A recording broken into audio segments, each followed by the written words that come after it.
Hello everyone, welcome back to the channel. In this video, I'm going to show you how to place trade directly from TradingView using Oanda, right? So what you have to do, you have to log in into your tradingview.com. So basically this is a website, let me show you. And once you're logged in into this account, you have to follow this set of rules, which I'm going to show you. So open a chart, click trading panel at the bottom and choose Oanda, right?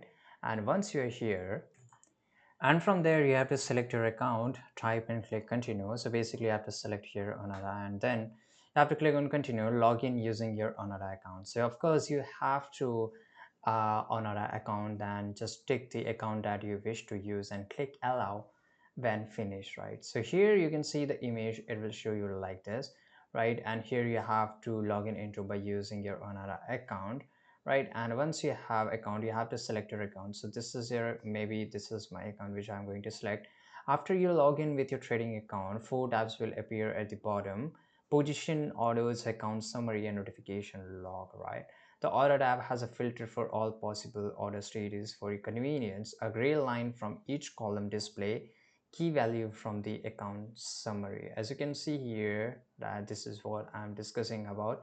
In the top right of the trading panel here, there a menu, basically, as you can see here, for the trading, a button for disconnecting trading and button for choosing another broker.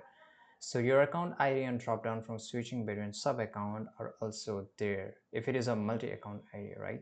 As you can see here that I have listed some of the image. An order can be placed through the chart or trading panel context menu, the plus menu on the chart, or through buy sell buttons, right? As you can see here on the top left side corner. And here, if you want to create a new order, as you can do this. So it's very easy thing to do. Once the order ticket is open, you can set the price, stop loss, and take profit values using either pips or price, right? You can also calculate the amount manually or by using the risk reward ratio and set the duration of your order. So from here, it's become very easy, and this is how you can do it. I hope you found this video very useful. Subscribe.